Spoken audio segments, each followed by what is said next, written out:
오늘 주시는 하나님의 말씀은 전도서 4장입니다.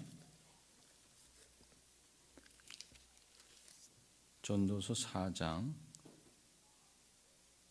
빨간색.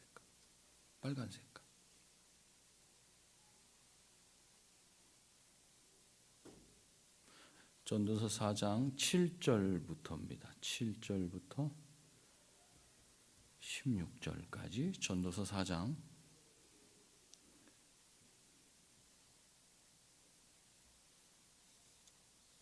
전도서 4장 7절에서 16절 교독합니다. 번갈아서 읽습니다. 내가 또다시 해 아래에서 헛된 것을 보았도다.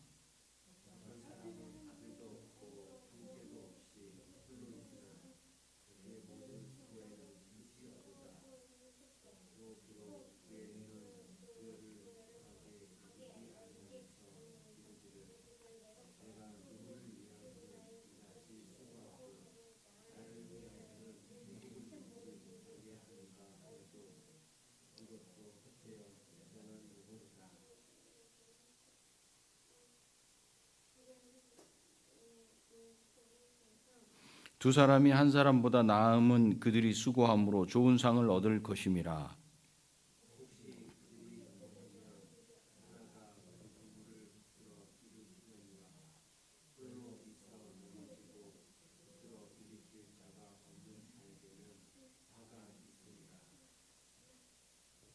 또 두 사람이 함께 누우면 따뜻하거니와 한 사람이면 어찌 따뜻하랴.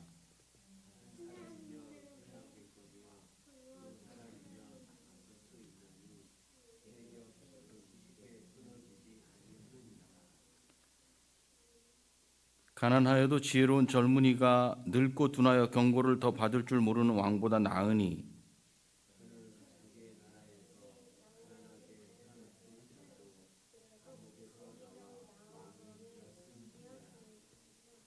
내가 본즉 해 아래에서 다니는 인생들이 왕의 다음 자리에 있다가 왕을 대신하여 일어난 젊은이와 함께 있고 그의 치리를 받는 모든 백성들이 무수하였을지라도 후에 오는 자들은 그를 기뻐하지 아니하리니 이것도 헛되어 바람을 잡는 것이로다.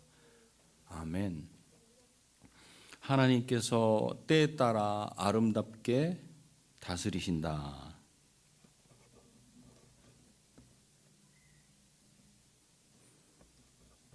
하나님께서 때에 따라 아름답게 다스리신다 해도 가장 공정해야 할 재판정에서도 악과 불의가 공존하는 현실을 보면서 하나님이 다스리신다면 왜 이런 일이 일어나는지에 대한 그런 의문을 품게 하면서 이렇게 이해되지 않는 세상에 살다가 죽어 흙으로 돌아가는 모습을 보니까 짐승과 다름없음을 발견하고 전도자는 인생의 허무함, 헛됨을 우리에게 깨닫게 해요. 그렇지만 동시에 전도자는 짐승도 사람도 그가 무엇을 했는지에 관계없이 다 흙으로 돌아가는 그 이치를 통해서 알리고 싶은 게 있는 거예요. 지금 솔로몬은 전도서를 통해서 계속 그 배경에 사람들 마음에서 일어나야 될 그것을 긁어서 계속 일으켜 올리는 거예요. 그게 뭔가 그것은 부정과 부패 그리고 짐승 같은 비참한 죽음이 이 세상에 들어오게 한 첫사람 그 원인 아담에게 그 끈을 탁 이렇게 연결해서 닿게끔 하려고 하는 거예요. 그렇지 않으면 온 인류를 자자손손 그 대대손손 죄의 저주 아래 들어가게 한 불행의 역사를 말하지 않고서는 해 아래에서 일어나는 이런 하나님이 다스리시는데 왜 그런 불합리한 부조리 이런 일들이 일어납니까에 대한 설명할 수도 없고 이해할 수도 없기 때문에 그래요. 그래서 지금 전도자가 계속 말씀을 통해 전도서를 통해서 이 전도서를 보는 사람에게 그리로 데려가려고 그러죠. 이거는 믿는 신자든지 믿지 않는 신자든지 자기 속에서 일어나는 그런 생각들이에요. 믿는 사람들도 하나님을 향해서 하나님이 계시다면 왜 이런 일이 일어납니까? 이런 말 한 번 안 해본 사람은 없을 거예요. 왜 이런 일이 일어납니까? 이런 질문을 하죠. 원통에 죽겠는데 그때 보면 또 그런 이야기 해요. 왜 내게 이런 일이 일어나야 되는 거죠? 이런 이야기 하죠. 똑같아요. 지금 세상이 왜 이럴까? 하나님이 뜻대로 다스리신다면서도 왜 나와 내 이웃에게, 그리고 이 나라와 전 세계 이런 무서운 일, 사람을 그냥 TV 방송하듯이 그냥 막 방송하는데 영화처럼 그렇게 막 해하는 그런 무서운 일들이 일어나고 있는 걸까? 사람들은 이런 의문을 품고 살아간다고요. 그런 걸 보면 안 계신 게 분명해. 이렇게. 지금 전도자는 그 대답을 하는데 한 번에 딱 답을 주지 않아요. 그다 이 문제 때문에 그래 이렇게. 할 말 없잖아요. 그럼 끝이죠. 그렇게 하지 않아요. 그렇게 하지 않고 우리에게 일어나는 일들을 조목조목 들어가지고 천천히 그리고 조금씩 말해주고 있어요. 그 대답을. 이런 비참하고 이해할 수 없는 역사와 현실은 저절로 이루어진 게 아니고 그렇다고 하나님께서 그렇게 하신 것도 아니다. 하나님께서 만드신 사람이 하나님의 말씀을 듣지 않고 자기의 뜻을 따라서 자기 뜻대로 살아보려고 한 결과다. 이걸 설명하려고 지금 장황하게 앞에서부터 이렇게 쭉 얘기하는 거예요. 전도자는 죄로 인해서 발생된 이 세상의 모든 현상들을 그 원인을 죄라고, 그 죄 때문이야 이렇게 출발해서 가지 않는다는 거예요. 이 솔로몬이 이 전도서를 통해서 말하는 걸 가만히 보세요. 그걸로 규정 지어놓고 못을 딱 박아놓고 모든 게 죄야. 그렇게 갖고 가지 않는다는 거예요. 모든 사람들이 공감하는 사회 현상과 그런 부조리들을 사람들이 생각하는 그 이상의 깊은 부분까지 드러내 보이려고 했어요. 아유, 세상이 다 그렇지 뭐. 보통 사람들은 그렇게 생각해요. 근데 그것보다도 더 깊은 데를 들어가게 하려고 솔로몬이 이야기를 하고 있어요. 똑같은 주제, 다 알고 있는 주제, 신자든 불신자든 다 그런 일들이 있다는 거 알아요. 근데 그 이면에 뭐가 있는지 더 깊은 곳까지 들어가려고 지금 계속해서 설명을 하고 있어요. 그렇게 하다 보니까 사람이 사람과 함께 살아가는 모습 속에 학대가 있고, 학대를 당한 사람, 가난한 사람, 울부짖어도 아무도 위로할 자가 없는 것, 그것을 보면서 허탈해하고 허망해했어요. 우리가 지난 시간에 봤죠. 사람이 살아가는 모습이 어떤 구조로 돌아가는가, 어떤 원리인가 봤더니 힘이 있는 자, 강한 자가 이끌어가고 힘이 없고 연약한 자는 희생당할 수밖에 없는 그런 현실을 보게 된 거예요. 그래서 허망한 거예요. 왜요? 서로 돕고 더불어가는 사회가 아니라 힘 없는 자는 밟히고 빼앗기는 힘의 원리가 그대로 적용되는 세상을 본 거예요. 그때 질문이 나오는 거죠. 하나님은 안 계신가? 이런 질문이 여기 나오는 게 당연한 거예요. 이런 현실이 사람들에게서 삶의 의미, 목적을 빼앗아가고 살아야 할 의미를 잃어버리게 만드는 거예요. 뭐 인생 뭐 있어? 이게 왜 그러냐면 열심히 산다 해도 뭔가 산 것에 대한 결과가 그대로 되질 않고, 힘없으면 아무리 노력해도 되지 않는다는 이런 것 때문에 절망하고 허탈한 그런 생각을 하고 의미 부여하지 않아요. 살아가는데 왜 살아야 되는지, 그냥 이 땅에서만 잘 살면 되지 않나? 하나님이 없다. 왜 그래요? 지금 세상 돌아가는 걸 보면 정말 계시면 그럴 수 있어요? 그 질문에 대한 답을 그는 그렇게 가져간 거거든요. 안 계시기 때문에 이런 일이 일어나는 거예요. 이렇게. 전도자가 보니까 이런 약육강식의 배경에 남보다 더 많이 갖고 더 잘되고 더 높아지려고 하는 그런 욕망과 경쟁심과 시기심이 있었다. 지난 시간에 말했어요. 그런 시기심이 그 안에 있더라는 거예요. 하나님께서는 에덴 동산에 사람을 두실 때 정복하고 다스리라고 하셨어요. 일하는 것에 기쁨이 있고 하나님께서 감춰두신 비밀들, 그걸 정복한다는 걸 하나씩 캐내는 거예요. 인간의 몸속에 이런 걸 하나님이 이런 구조, DNA 구조를 심어놓으셨구나. 이 게놈의 지도라는 걸 발견하고, 이런 걸 발견하면서 하나님 대단하시구나. 이것을 하나씩 하나씩 찾아가는 걸 정복한다 그래요. 그래서 그걸 보고 발견해내고 그것을 어떻게, 사람이 몸이 이렇게 돼 있으니까 그렇다면 여기서 문제가 생겼으면 이렇게 된 거구나. 그래서 도울 수 있도록 해나가는 것, 그것이 정복하고 다스리는 거예요. 그러니까 그런 일을 하는 것에 기쁨이 있을 수밖에 없죠.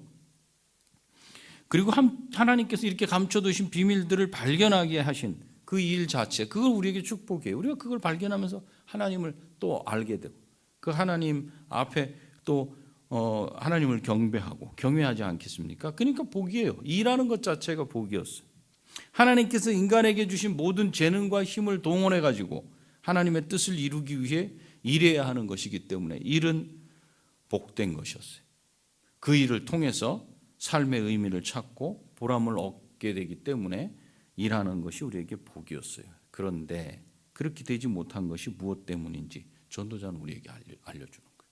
여러분, 일하는 게 복이라고 생각하고 일하는 분 누가 있어요?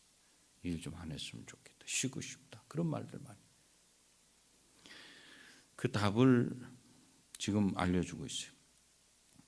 아담의 범죄 이후에 모든 게 바뀌었다는 거예요. 복이 되는 일이 땀 흘리게 됐고 고생해야 됐어요. 이마에 땀이 흘러야 먹고 살 수 있게 됐고 살아남기 위해 일해야 했어요. 마치 먹고 살기 위해 힘들게 일하다가 병들고 늙어서 흙으로 돌아가야 하는 짐승보다 못한 삶이 인간의 삶이 되었던 거예요. 그러니 하나님의 뜻을 이루어가게 하신 수단으로서 갖는 그 일의 본래 의미, 이거 다 사라졌다는 거죠.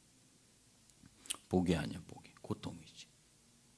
내가 하는 그 일을 통해서 이웃을 유익하게 하고 섬기고 또 서로 즐거워하고 그런 본래의 의미가 사라지게 된 거예요. 하루하루 살아남기 위해 일을 해야 하고 그 일의 현장에서 어떻게든 다른 사람보다 더 윗사람의 눈에 들려고 경쟁해야 하고 더 많이 가지려고 욕심을 부려야 되고 저 높은 곳을 바라보고 뛰다 보니까 주변도 안 보이고 아래도 안 보여. 그래서 교만해질 수밖에 없는 이런 삶을 살아야 했던 거예요. 내가 하는 일이 경쟁심과 욕심과 나를 교만케 하는 수단이 되어버렸어요. 완전히 바뀌어진 거죠. 복으로 주신 일하는 것이 복이 아니라 이제는 나를 교만케 하고 시기하게 하고 경쟁하게 하고 그런 수단이 됐던 거예요. 내가 열심히 수고하고 땀 흘리는 것이 결국에는 내 곁에 있는 다른 사람보다 더 높아지고 나아지려는 발버둥임을 발견했어요, 전도자가. 그리고 한 말이 전도서 4장 5절 6절 쉬운 성경으로 제가 읽어드릴게요. 어리석은 자는 팔짱 끼고 지내다가 아무것도 안 하고 지내다가 죽는다고 하지만 6절 바람을 잡고자 두 손 벌려 열심히 수고하는 것보다는 차라리 한 줌으로 만족함이 더 낫다, 이렇게 탄식한 거예요. 뭐 그렇게 열심히 그냥 하나 주머니 넣고 한 손 적당히 해, 그게 차라리 낫지 않아? 이렇게 탄식을 했던 거예요. 이제 솔로몬은 이런 약육강식의 경쟁심과 시기심이 왜 일어나고 있고 무엇이 사람들에게 서로를 적대감을 가지고 대하게 하는지 그 근본 원인을 이제 오늘 본문을 통해서 밝혀줘요. 그게 7절 8절 세 번역으로 제가 읽을게요. 개역개정이죠. 여러분들은 나는 세상에서 헛된 것을 또 보았다. 한 남자가 있다. 자식도 형제도 없이 혼자 산다. 그러나 그는 쉬지도 않고 일만 하며 산다. 그렇게 해서 모은 재산도 그의 눈에는 차지 않는다. 그러면서도 그는 가끔 어찌하여 나는 즐기지도 못하고 사는가? 도대체 내가 누구 때문에 이 수고를 하는가? 하고 말하니 그의 수고도 헛되고 부질없는 일이다. 이 말씀은 혼자인 사람이 열심히 수고하지만 그것을 누구에게 주려고 그 고생을 하는지 모르는 것에 대한 한탄이 아니에요. 보면은 내가 열심히 수고하는데 이걸 누구한테 주지? 줄 사람도 없는데 참 탄식하는 그런 한탄이 아니에요. 지금 8절의 말씀을 자세히 보면 다른 의미가 있어요. 먼저 어떻게 나와요? 한 남자가 있다, 이렇게. 그는 한 남자로 혼자 사는 사람이에요. 그의 곁에 다른 사람이 없어요. 그의 곁에 다른 사람의 자리를 두지 않는 거예요, 이 사람이. 그냥 어쩌다 보니까 사람이 없어진 게 아니에요. 이 사람이 그 옆에는 자리를 두지 않아요. 자기 곁에. 아들이나 형제도 인정하지 않아. 아들이나 형제가 있다 해도 결코 그에게 자기의 옆자리, 곁을 내어주지 않는 태도를 지금 말하고 있어요. 이 사람은 지금 그렇게 됐어요. 이렇게 혼자로 살아가는 그는 쉬지 않고 일만 하면서 살아요. 그렇게 재산을 모아도 눈에 차지 않아요. 무슨 뜻이냐? 만족이 없어요. 수고하고 땀 흘리고 자기 곁에 그 사람들을 두지도 않고 채워도 족함이 없어요. 가끔은 그런 생각을 하는 거예요. 내가 누굴 위해서 이 고생을 하는 거지? 내가 누리지도 못하면서 모으고 또 모으고 채우고 또 채우기만 하는 삶에 대해서 지금 내가 왜 이렇게 사는 거야? 하는 회의를 느끼고 살아가요. 죽을 때까지 먹고 누릴 재산을 축적했으면서도 사용할 줄 모르고 계속 모으기만 하는 까닭이 뭐예요? 하루 한 끼 식사를 할 수 있으면 족할 텐데 이 사람은 왜 이렇게 아둥바둥 경쟁적으로 긴장하면서 각박하게 살아가는 거예요? 그 이유가 뭐예요? 혼자이기를 원하기 때문에 그래요. 이 사람은 혼자이기를 원해요. 다른 사람에게 자기 옆자리를 내어주지 않으려고 그래요. 아들이 무슨 소용이 있고 형제가 무슨 소용이 있겠는가? 나 말고도 다른 사람이 있다는 사실을 받아들이려고 하지 않는 거예요. 나 외에 다른 사람이 있다는 것을 받아들이지 않으려고 하면서 생기는 게 어떤 거냐면 적대감이라는 거예요. 나 말고 다른 사람을 인정 안 해요. 그러면 다른 사람은 다 나한테 누군가 적이에요. 언제든지 내 것을 빼앗아 갈 수 있는 사람들이 주변에 있는 사람들이라고 이렇게 생각해요. 그렇기 때문에 내 자녀와 형제와 이웃이 편안하게 지내며 함께 교제하고 나누어 주고 살아갈 사람으로 보이지 않고 사극에서나 등장하는 자기의 이익을 위해 쓰다가 버리는 사냥개나 필요할 때 쓰고 버리는 물건처럼 여겨지는 거예요. 이런 상황이 내 삶 속에서 펼쳐진다면 계속 긴장할 수밖에 없겠죠. 내 옆에 자리를 두지 않으니까 누군가가 가까이 오면 그를 계속해서 끊어내야 하는 그 긴장을 늦추지 않아야 돼. 그리고 주변 사람들을 계속해서 경계해야 돼. 그리고 내가 힘을 길러야 돼. 약해지지 말아야 돼. 그리고 기회가 오면 그걸 내가 붙잡아야 돼. 그래서 내가 얻어야 돼. 내가 먼저 차지해야 돼. 그 이야기예요, 지금 이게. 그래서 전도자는 해 아래서 이렇게 살아가는 인생을 8절 끝부분에 이것도 헛되어 불행한 노고로다 이렇게 말해요. 자신을 철저히 쳐서 주변 사람들을 관리하면서 혼자 애쓰고 수고하지만 삶의 의미를 찾지 못한 불행한 삶이다. 원인이 무엇인가? 죄로 인한 결과다 이거죠. 사람이 이런 생각을 하고 있어요. 이 세상을 살아가는 사람들은 다 이 생각이 있어요. 하나님께서 창조하실 때 모든 것이 보시기에 좋으셨다 그랬어요. 그러나 딱 한 가지 아담을 지으신 후에 하신 말씀에는 좋지 못한 게 있다 그러셨어요. 우리 너무도 잘 알아요. 창세기 2장 18절 말씀. 여호와 하나님이 이르시되 사람이 혼자 사는 것이 좋지 아니하니. 혼자 사는 것이 좋지 아니하니. 그런데 지금 사람의 살아가는 모습은요, 눈으로 보기에는 같이 살아가는 것 같지만 사실은 혼자 살아간다는 거예요. 혼자. 곁을 두지 않아요. 혼자 사는 것이 좋지 않아서 하나님께서 하신 게 내가 그를 위하여 돕는 배필을 지으리라 하셨어요. 아담이 혼자 사는 것을 좋지 않다고 하셨어요. 그래서 두 번째 사람을 지으시고 그 사람을 아담의 곁에 두셨어요. 돈 못 벌어온다고 구박하고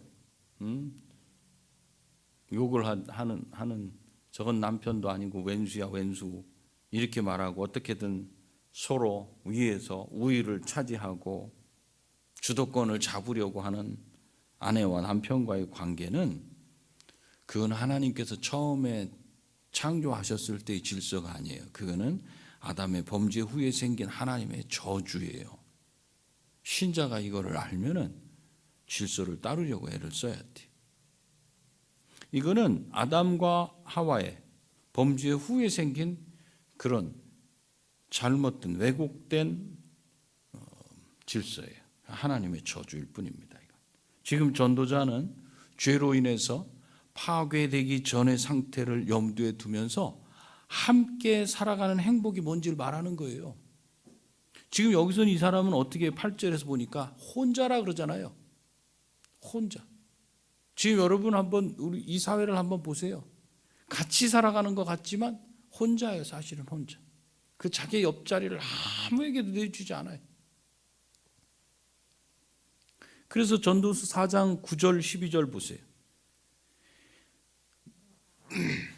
이제 죄로 인해서 파괴되기 그 전의 상태를 염두에 두면서 그렇다면 함께 살아가는 행복이 무엇인지 여기서 지금 말하는 거예요. 어떤 사람은 보니까 혼자 살아가. 곁에 아무도 안 돼. 적대감을 가지고 그렇게 살아가. 그것도 보니까 헛되다 이렇게 말했어요. 그러면서 이제 함께 살아가는 행복이 그 사실 무엇인지 아니? 그게 9절부터 12절까지인데 다시 한번 읽어볼까요? 9절부터 12절. 두 사람이 한 사람보다 나음은 그들이 수고함으로 좋은 상을 얻을 것임이라. 혹시 그들이 넘어지면 하나가 그 동물을 붙들어 일으키려니와 홀로 있어 넘어지고 붙들어 일으킬 자가 없는 자에게는 화가 있으리라. 또 두 사람이 함께 누우면 따뜻하거니와 한 사람이면 어찌 따뜻하랴. 한 사람이면 패하겠거니와 두 사람이면 맞설 수 있나니 세 겹줄은 쉽게 끊어지지 아니하느니라. 이 말씀에 먼저 두 사람이 한 사람보다 낫다 이렇게 말씀해. 두 사람의 수고로 좋은 상이라고 말하는 좋은 결과를 얻을 수 있기 때문에 낫다. 혼자 살아가는 것보다 둘이 함께 살면서 얻는 결과가 더 낫다는 말이에요. 구체적으로는 10절에 쉬운 성경으로 제가 읽어드릴게요. 한 사람이 넘어지면 다른 사람이 일으켜준다. 그렇지만 넘어져도 일으켜줄 사람이 없는 사람은 불쌍하다. 지금 앞에서 말했던 8절의 그 사람, 이 세상의 사람들이 살아가면서 갖고 있는 그 마음에 지금 설명을 해줘요. 사람은 이렇게 지음받았다는 거예요. 그래서 사람 인자는 그 한자로 볼 때 글자 하나로 서는 게 아니라 두 획으로 서요. 옆에서 받쳐주는 게. 왜 이런 글자가 생겼겠어? 왜 사람이라? 내 곁에 사람이 있는 것을 알고 그가 넘어지면 일으켜 세워주고 돕는 관계로 살아가게 하셨다. 하나님이 지으실 때 그것이 인간에게 행복이었다는 거예요. 다른 사람을 도와주고 일으켜주고 세워주고 유익하게 하는 이런 관계로 살게 하신 이것을 성경이 뭐라고 말해요? 이런 관계로 이렇게 관계하면서 살아라. 그걸 뭐라 그래? 이걸 사랑이라 그래. 사랑. 그렇지만 홀로 살아가는 사람, 그 곁에 누구도 자리를 내주지 않아. 자녀에게도 자리를 내어주지 않고 자기 형제에게도 자리를 내어주지 않는 사람은 홀로 살아가. 그러다가 네가 넘어지면 누가 일으켜 세워주니? 지금 이 이야기를 하는 거잖아요. 그를 일으켜 세워줄 사람이 존재하지 않기 때문에 그의 신분, 그의 명성, 그의 부, 그가 축적한 그 무엇 그것과 상관없이 그를 누구라고 부르는가? 불쌍한 사람이다. 이렇게 말하고 있어요. 그리고 여기 두 사람이 함께 눕는다. 그거는 함께 살아가는 걸 말해요. 마음, 또 그 삶을 서로 함께 함으로써 거기서 나오는 이 정이라는 게 나오잖아요. 그 정의 온도가 있어. 따뜻하다는 거예요. 그 따뜻한 삶이 되는 걸 말해요. 그리고 나오는 말씀이 세 겹줄이에요. 세 겹줄. 함께 살아가는 삶이 홀로 살아가는 삶보다 더 큰 힘을 내고 시너지를 내게 해서 서로를 강하게 한다. 이런 뜻이거든요. 그래서 사실은 부부 안에서 이 시너지가 안 나오면요, 정말 힘든 거예요. 정말 힘들어요. 부부 안에서 협력이 안 되고 여러분 마음이 합해지지 않고 그 안에서 하나가 이루어지지 않는 거, 여러분 뭐 남편이 마음에 안 들고 부인이 마음에 안 들 수 있어요. 그런데 어떻게 결혼했잖아. 그러면 이제 그 받아들이고 살아야지. 뭐 그러면 저쪽은 뭐 당신을 마음에 들어 하는 줄 알아요? 서로 마찬가지야. 이제는 얼굴을 보지 마. 연애할 땐 서로 같이 봤다면 이제는 같은 방향을 바라보고 그렇게 가는 거예요. 그러니 두 사람이 하나가 되지 않고 그 마음이 하나가 되지 않으면 그 가정 안에서 온기가 안 나와. 따뜻하지가 않아. 그럼 누가 제일 힘들어해요? 자녀들이 힘든 거예요. 왜요? 집에 들어오면 가정 따뜻해야 되는데 너무 추워. 힘든 거예요. 그런데 지금 보면 신자들 안에 그런 일이 발생되면 안 되겠죠. 그렇죠? 그래서 이걸 분명히 알아야 돼. 이런 세상이야. 홀로 살아가는 것보다 함께 사랑하고 살아가는 것이 더 유익하고 살맛나는 세상임에도 불구하고 왜 사람들은 혼자의 길을 고집부리는 거예요? 나는 혼자 살고 싶어. 왜 결혼 안 한다? 그냥 때가 되면 하겠죠. 그렇지만 왜 안 하려고 그러고 늦추고 왜? 그게 하나님이 지으신 본래의 선하신 뜻이 아님에도 불구하고 왜 그래요? 신자들 안에서도. 혼자 살아가기를 고집하면서도 혼자의 삶이 힘들고 외롭다는 것을 경험하면서, 아파봐요. 한번 아파보세요. 옆에서 도울 사람이 없고 뭐 이렇게 저렇게 돌봐줄 사람이 없을 때 얼마나 힘든지 아세요? 가장 힘들 때, 외국살이 할 때, 외국에 가서 살 때 가장 힘든 게 뭐냐면 아플 때.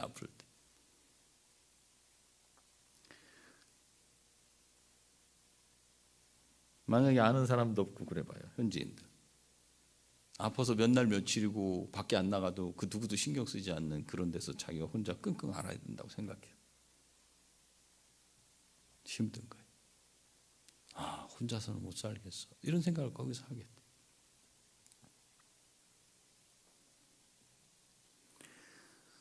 혼자 살아가기를 고집하면서도 혼자의 삶이 힘들고 외롭다는 걸 경험하면서 수고하고 땀 흘려서 자기 혼자 누리며 행복해하고도 남을 정도를 그렇게 모으고 살아야 할 필요가 뭐가 있을까? 이런 생각이 들지 않겠어요? 그런데도 불구하고 혼자 살아가기를 고집하는 까닭이 뭐예요? 지금 시대는 더 그렇게 되지 않았어요? 왜 그래요? 왜? 그 13절부터 13절부터 이제 쭉 이야기를 한 예를 설명을 하면서 이야기를 해요. 13절, 16절. 가난해도 지혜로운 젊은이가 늙고 둔하여 경고를 더 받을 줄 모르는 왕보다 낫다. 두 사람을 비교하고 있죠. 이 가난해도 지혜로운 젊은이, 이 가난하다는 건 출신 자체가 미천하다는 거예요. 또 가난하다, 경험 자체도 적다. 또 젊다 그러잖아요. 나이도 많지 않다. 그래서 나라를 경영하는 데 있어서 이런 사람들은 서툴러요. 또 미흡해, 부족함이 많아, 미숙한 것이 많다고 이렇게 생각되는 사람이에요. 그런데 실제로는 매우 지혜로워서 이 무거운 책임을 감당할 수 있는 뜻밖의 사람을 지금 말하고 있어요.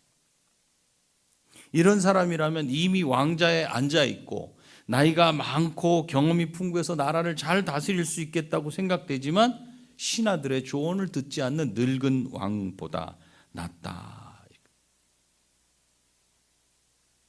더 설명하자면 그의 나라에서 천한 출신에다가 감옥에까지 갔다 온 자가 있다고 이렇게 말하고 있잖아요. 그 뒷절에서. 그런데 그는 나이가 많지 않은 젊은이였는데 능력이 있었는지는 없었는지는 알 수 없지만 해 아래서 다니는 사람들이 이 늙고 고집스러운 왕을 이어서 왕이 된 이 소년을 지지하고 그와 함께하는 것을 보았다. 그래서 그의 다스림을 받는 사람들이 셀 수 없이 많았다는 거예요. 그리고 수많은 사람들이 젊지만 지혜로운 이 왕의 다스림을 받아들였다고 이렇게 지금 설명하고 있어요. 그런데 문제는 전도자가 보니까 이렇게 인기를 누리는 사람도 있다는 거예요. 그런데 전도자가 보니까 시간이 지나고 나서 후세대의 사람들은 이 젊은 왕을 기뻐하지 않더라는 거예요. 이걸 이해하지 못하겠다는 거예요. 아니, 지혜롭고 젊지만 사람들의 인기도 많이 모았고 그랬는데 왜 그 뒤에 다음 세대 사람들은 이 사람을 갖다가 비판을 하고 이전의 왕이 얼마나 대자는 치정을 펼쳤고 어떤 지혜로운 일을 했는지 그런 것은 상관없어. 그 이후에 일어난 세대들은 그냥 이 왕, 그 왕이 마음에 들지 않아. 아니 좀 분석을 해가지고 이런 거 잘했고 이런 거 못했고 이렇게 판단해갖고 그가 뭐 좋은지 안 좋은지 이렇게 해야 되지 않아? 아니야, 그냥 마음에 들지 않아. 세월이 흐르고 나서는 사람들의 마음이 변해버렸다는 거예요. 무엇을 평가할 때 그 당시에 살아가는 사람들은 그 왕을 그렇게 좋아했고 그 젊은 왕을 그렇게 했는지 모르지만 그 이후에 일어난 세대들은 그 왕이 뭘 잘했고 잘못했고 지혜로웠고 그런 거 관계없다는 거예요. 그냥 마음에 안 든다는 거예요. 그의 출신부터 그가 어떻게 다스렸는지를 모두 비판하고 당시에는 대단했던 왕도 시간이 지나고 나니까 백성들의 마음이 변해버리더라는 거예요. 사람과 사람 사이에도 우리가 볼 수 있어요. 수시로 변하는 게 사람의 마음 아니겠어요? 오죽하면 부부 간에도 그렇지 않아요? 간에 붙었다, 쓸개 붙었다 하면서 배신을 너무도 쉽게 하는 게 사람과 사람 사이의 관계. 이런 시대에 이것이 말하고 있는 게 뭔가? 누굴 믿을 수 있겠는가? 이걸 말해요. 사람의 마음은 아침 저녁으로 바뀐다는 거예요. 그가 무슨 잘 다스렸던 뭐 그렇지 않았던 인기가 있는 사람이나 모든 사람들이 그를 좋아하든 말든 난 싫어. 오늘은 좋았다 내일은 마음이 바뀌었어요. 이런 시대에 누굴 믿을 수 있겠어요? 자, 홀로 하는 사람이 왜 홀로 있으려고 그래요? 지금 이게 계속 연결돼서 말하는 거예요. 이 시대에 누굴 믿을 수 있어? 누굴 의지하고 누구한테 인정받을 수 있어? 이 왕이 인정을 받으려고 발버둥 쳤지만 결국은 시대가 지나면 다른 세대 사람들은 또 인정을 해주지 않아요. 사람을 볼 수 있겠어요? 사람이 왜 혼자이고 싶어해요? 뭐 때문에 땀 흘려 수고하고 잠 못 자고 이 짓을 하는가? 스스로에게 그렇게 말하지만 그래도 왜 혼자 사는 그 길을 택해요? 왜 다른 사람과 함께 살아가는 그 길을 두려워하고 혼자서 일하고 혼자서 살아가려고 그래요? 답할 수 있겠습니까 이제? 다른 사람을 왜 곁에 안 둬요? 그 사람이 내 자녀고 내 형제인데도 불구하고 왜 곁을 내주지 않아요? 곁을 내주지 않는다는 건 보이긴 내줘요. 근데 마음으로 안 내주는 거예요. 왜 홀로 살라 그래요? 지금 이 시대에 왜 사람들이 홀로 살아가려 그래요? 다른 사람을 어떻게 할 수 없기 때문에? 믿을 수 없기 때문에. 믿을 수 없기 때문에. 마음을 보이고 마음으로 대하려고 했는데 어느 순간 그가 나를 대하는 태도가 마음은 없고 가식적이었다는 걸 보게 돼. 처음부터 그런 사람이라면 두렵지 않아요. 그런데 처음에는 따뜻하게 이렇게 다가오다가 어느 순간 무서운 사자나 늑대로 변해버리는 그런 경우를 경험했다면 그 이후부터는 누굴 믿을 수 있겠어요? 신혼 초에 부부간에 이런 일이 발생되면 결혼 생활하는 내내 그 집에 들어가면 온기가 없어. 차가워. 왜? 이유는 딱 한 가지야. 나는 저 인간을 믿을 수 없다. 그거 아니에요? 난 당신 믿을 수 없어.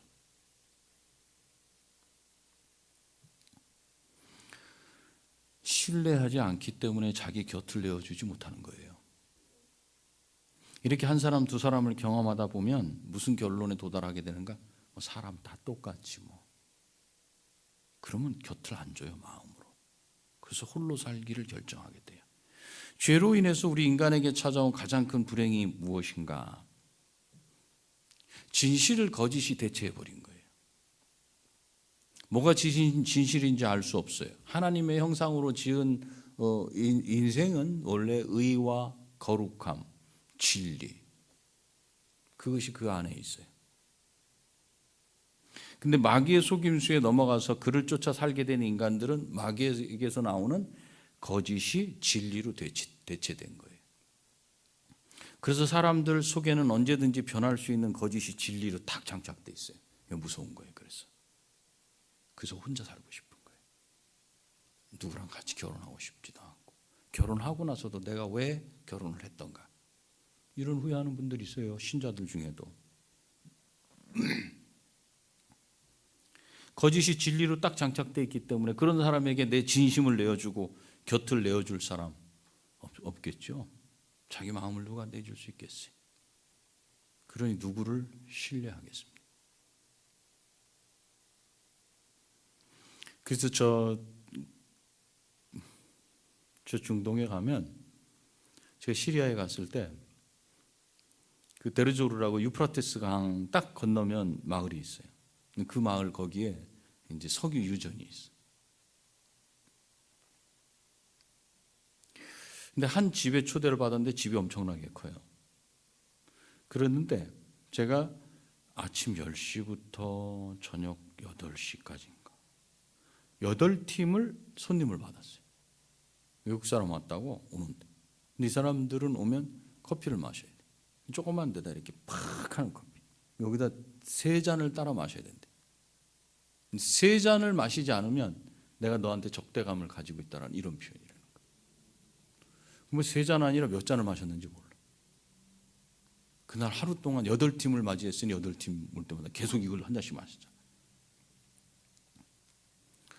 그래서 이 사람들 눈 크죠, 이렇게 오면은. 그리고 이렇게 인사하는 거 아시죠, 이렇게 하나, 둘, 세 번 이렇게. 근데 제가 만약에 한 번 하고 딱 뛰면 난 너하고 나한테 마음을 열 생각이 없어, 이런 거죠. 그럼 그 대화 자체, 그 모임 자체가 아주 힘들어지는 거예요.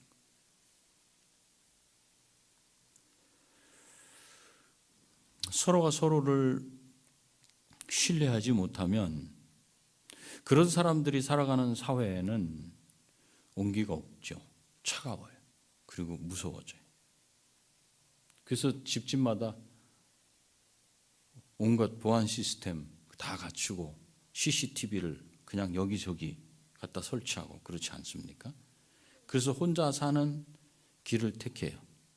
서로 사랑해야 할 인간관계가 서로를 적으로 삼고 적대감을 품고 대하는 긴장의 연속인 사회가 됐어요. 그래서 발생한 게 뭐예요? 스트레스. 누구 때문에? 사람 때문에 스트레스를. 이런 스트레스로 이런저런 질병이 생기는 건 당연한 결과가 됐어요. 내 것을 챙기지 않아도 누군가가 나를 챙기고 나도 누군가를 챙겨주는 안심사회, 그런 게 아니라 내가 내 것을 챙기지 못하면 도태돼. 결국은 죽게 된다는 것 때문에 경쟁하고 시기하는 이 약육강식의 원리가 사랑하는 원리를 대체해버린 거예요. 사람과 사람 사이 관계가. 자식도 믿을 수 없고 형제도 믿을 수 없게 됐어요.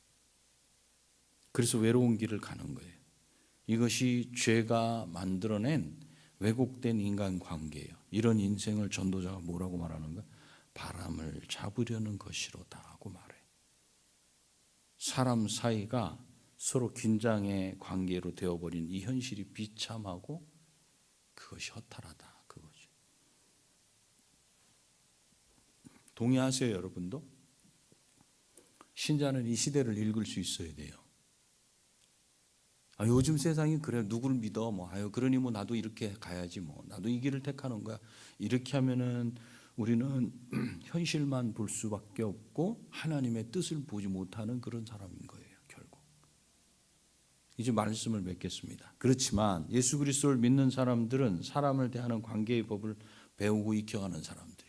우리는요, 예배를 통해서, 교제를 통해서, 우리가 예배 후에 저 후에 식당에서 밥을 먹잖아요. 그걸 하면서 우리는 계속 훈련하고 아이들한테 보여주는 거예요. 우리가 사람을 대하는 방식은 적대감이 아니다. 내가 좋은 사람은 좋은 사람하고 싫은 사람은 싫은 사람을 저리 멀리하고 이런 게 아니다. 이걸 계속 보여주고 있는 거예요. 세상에 아무 믿을 사람이 없지만 그런 눈으로 세상 사람을 대하거나 교회 식구들을 대하지 않는 사람들, 그 사람들이 신자예요. 그것을 우리는 마음에 조금 없을지도 모르지만 식당에서 밥을 하면서 누굴 대접하면서 그 사람 앞에 앉고 싶지 않지만 앉으면서 그러면서 계속 허물어 가고 있는 거예요. 왜냐하면 믿는 저와 여러분에게는 끝까지 변함없이 믿을 수 있는 분이 계시기 때문에 그런 거예요. 우리는 서로 믿을 수 있는 존재는 아니에요. 그렇지만 우리 마음과 진심을 언제든지 믿고 내보일 수 있는 공통적으로 우리가 신뢰하는 한 분이 계셔요. 우리는 서로 믿을 수 있는 존재는 아니고 변덕이 죽을 듯해. 작년에는 관계가 좋았어. 근데 올해 작년 말에 무슨 어떤 사건 때문에 관계가 또 안 좋아. 올해는 또. 그래서 올해는 좀 이렇게 차갑게 지내. 그러다 또 연말에 또 뭔가 또 괜찮은 일 때문에 또 뒤집어졌어. 그 다음 해에는 또 따뜻해. 옆에서 보는 애들이 도대체 왜 어른들이 저런지 이렇게 생각할 정도로 변덕이 죽을 듯해. 근데 우리는 서로 믿을 수 있는 존재가 아니라는 거예요. 그렇지만 항상 변하지 않으시고 신실하신 하나님을 우리는 믿고 있기 때문에 그분으로 인해서 우리가 위로를 받아요. 그래서 친구나 형제나 자식이나 부모에게도 말할 수 없는 것을 그분께 그대로 숨김없이 다 내놓고 그리고 그분께 위로를 받고 힘을 얻는 거예요. 내가 변하면 변했지 그분은 절대로 변하지 않으시고 끝까지 내 곁에 계실 분으로 알기 때문에 나는 항상 내 곁을 그분에게 내어주는 거예요. 그래서 그분을 신뢰하고 기대하고 살아가는 거예요. 그리고 하나님께서는 이렇게 하나님을 신뢰하고 자기 마음을 내어놓고 그 곁을 내어주고 은혜를 입으려고 하는 자들에게 잃어버렸던 의, 거룩, 진실 이걸 회복시켜 주셔요. 계속해서 지금 우리는 그게 회복이 되고 있는 사람들이에요. 그래서 서로 신뢰하고 믿어주고 사랑하고 도와주고 섬겨주고 이러고 살아가게 하셔요. 그걸 할 때 뭔가 마음에 기쁨이 조금 생기는 걸 또 발견해요. 예수 그리스도를 믿는 믿음으로 교회 공동체에 들어왔을 때 쉽게 자기 곁을 다른 신자에게 내어주지 못해요. 처음 들어왔을 때는. 믿지 않았을 때 사람을 대하는 방식을 그대로 가지고 들어왔기 때문에 그래요. 그리고 또 직장에 가면은 거기서는 그 방식을 쓸 수밖에 없어. 다른 사람이 그렇게 대하니까 나도 그렇게 대. 그걸 가지고 또 교회로 들어와. 그러니까 항상 긴장하는 거예요, 교회 와도. 그래서 나한테 잘해주는 사람에게 어느 정도 마음을 열어주고 언제든지 마음을 다들 준비를 하고 관계. 그래서 서로 사랑하라는 표를 1년 붙여놔도 사랑이 뭔지 전혀 들어오지도 않는 거예요. 사랑하지 못해. 뭐 이 사람들이 교회 안에 있다고 뭐 달라지겠냐 이런 생각 때문에 그래. 그리고 실제로 자기에게 잘해주는 사람에게 잘해주고 조금이라도 쓴소리하는 사람은 적대감으로 대하기 때문에 그 마음을 쉽게 내주지 않아요. 여러분의 마음은 신자의 이 마음은 하나님께만 진실되게 내어놓는 거예요. 여러분이 여러분의 마음을 사람에게 내놓기 시작할 때 하나님 섭섭해하셔요. 그 하나님께 내놓으세요. 하나님께. 신자와 신자가 교제할 때는요, 여러분의 그 속마음을 다 털어내면서 그렇게 풀어내면 뭔가 속이 시원할 것 같지만 그렇게 해서 속이 시원한 게 아니에요. 하나님이 어떻게 내게 은혜를 베푸시고 나의 이런저런 부분들을 해결해 주시는지를 서로 공유하고 나누며 하나님을 계속 이야기할 때 은혜가 되는 거예요. 그래서 교회 신자들은 서로 사랑해야 할 대상이지 믿을 대상은 아닙니다. 사람은 그렇습니다. 사람은. 내가 예수 그리스도를 닮아가는 제자가 된 것은 내가 다른 사람에게 예수님처럼 끝까지 변하지 않고 사랑하는 그 마음을 보이게 하시려는 것이에요. 나의 인품, 나의 성품 이거 가지고 계속해서 앞장 세우는 분들이 있죠. 그걸로 안 돼요. 예수 그리스도를 닮아가는 그 흔적이 나한테 남기 시작할 때 그때야 서로 사랑하고 그때야 다른 사람들이 우리가 그리스도 예수님의 제자인 것을 알게 되기 때문에 그래요. 여러분 모두가 홀로 살아가려고 하지 마시고 곁을 내주세요. 여러분 우리 성도들에게 그 곁을 내주고 그냥 마음을 다 열고 이렇게 그건 성령께서 하셔야만 가능한 일이고 그 곁을 예수님께 내어주시고 그걸로 인해 내가 스트레스가 아니라 내 마음에 평강이 오고 위로가 오고 힘이 생길 때 그때 용기가 나는 거예요. 어떤 용기? 다른 사람에게 내어줄 용기가 나는 거예요. 왜요? 우리 주님께 그 곁을 내어주고 그분으로부터 위로를 받은 그 흔적이 없으면요, 다른 사람에게 먼저 내어줬다가 그 사람에게 배신을 당하게 되면요, 내 마음은 다쳐요. 누구에게도 다치냐면 하나님을 향해서도 다쳐요. 그래서 계속 홀로를 고집하게 돼요. 그래서 예수님께 먼저 그 곁을 내어드리는 그 훈련이 익숙해질 때 어느 순간 사람을 향해서도 곁을 내어줄 거예요. 그때 다른 사람에게 배신을 당해도 이 사람이 마음의 상처를 안 받아요. 왠지 아세요? 예수님도 수없이 그렇게 배신을 당하고 제자들에게 배신을 당했어도 그분은 변함없이 사랑하셨다고 그걸 알고 있기 때문에 그래요. 여전히 내 마음이 울그락불그락 파도 치듯 요동치면서 좌로 우로 비틀비틀거려도 우리 주님은 여전히 그 자리에서 나를 기다려주시고 나를 만나주신다는 사실을 알기 때문에 그분으로부터 그것을 배우기 때문에 그때 그때 내가 곁을 내어줬다가 다른 사람에 내가 배신을 당한다 할지라도 실망하지 않아요. 절망하지 않아요. 좌절하지 않아요. 욕하지 않아요. 사람을 적대감으로 대하는 게 강하다면 아직 주님께 곁을 내어준 사람이 아니에요. 주님께 곁을 내어드리세요. 그것이 예수 그리스도를 닮은 신자의 모습이고, 그럴 때 내 곁에 그 마음을 내어주는 사랑 때문에 마음을 열어주는 사람이 그때 생기는 거예요. 예수님 때문에. 그때야 비로소 살만 나고 온기가 훈훈한 공동체가 돼요. 새로운 사람이 여기에 들어왔어요. 그 사람들은 들어오자마자 느껴요. 이 안에서 온기를. 여러분의 곁을 예수님께 내어드리세요. 그때 비로소 남편을 사랑할 수 있는 거예요. 그때 비로소 아내를 사랑할 수 있고 자녀를 사랑할 수 있어요. 왜요? 기다려야 되고 참아야 되기 때문에. 우리 주님이 그 길을 가셨기 때문에 그럴 수 있어요. 그럴 때 사람을 살릴 수 있고 그 가정이 따뜻해지고 그 결혼이 정말 행복한 결혼이 되고 자녀들은 그걸 보고 결혼을 하고 싶어질 거예요. 그리고 그 교회에 오고 싶어질 거예요. 그런 공동체, 그런 가정, 그런 여러분이 되시기를 축복합니다. 기도하시겠습니다.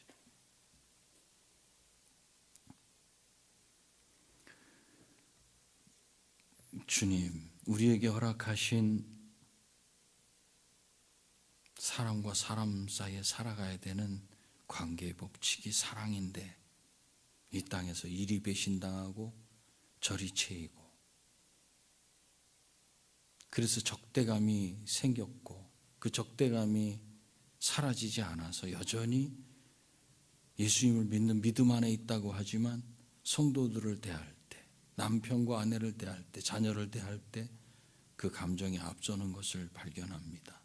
이제 우리의 곁을 주님께 내어드리고 홀로 살아가겠다는 결단을 하지 않도록 하여 주옵소서. 그래서 주님께 내어드린 그 곁 때문에 아내를 향해서도 열어주고 남편을 향해서도 그 곁을 내어줄 수 있고 자녀를 향해서도 이웃을 향해서도 교회 공동체를 향해서도 각 지체들에게 그 곁을 내어줄 수 있는 자가 되어서 따뜻한 아름다운 주님의 공동체가 될 수 있도록 우리를 붙들어 주시옵소서. 예수님의 존귀하신 이름으로 기도합니다. 아멘. 하늘에 계신 우리 아버지여, 이름이 거룩히 여김을 받으시오며 나라가 임하시오며 뜻이 하늘에서 이루어진 것 같이 땅에서도 이루어지이다. 오늘 우리에게 일용할 양식을 주시옵고 우리가 우리에게 죄 지은 자를 사하여 준 것 같이 우리 죄를 사하여 주시옵고 우리를 시험에 들게 하지 마시옵고 다만 악에서 구하시옵소서. 나라와 권세와 영광이 아버지께 영원히 싸움나이다. 아멘. 네, 예배를 마쳤습니다. 여러분 평안한 밤 되시고 우리 금요일에 같이 나오셔서 여기서 같이 기도하고 찬양하고 이렇게 했으면 좋겠어요. 금요일에 뵙겠습니다. 편안한 밤 되십시오.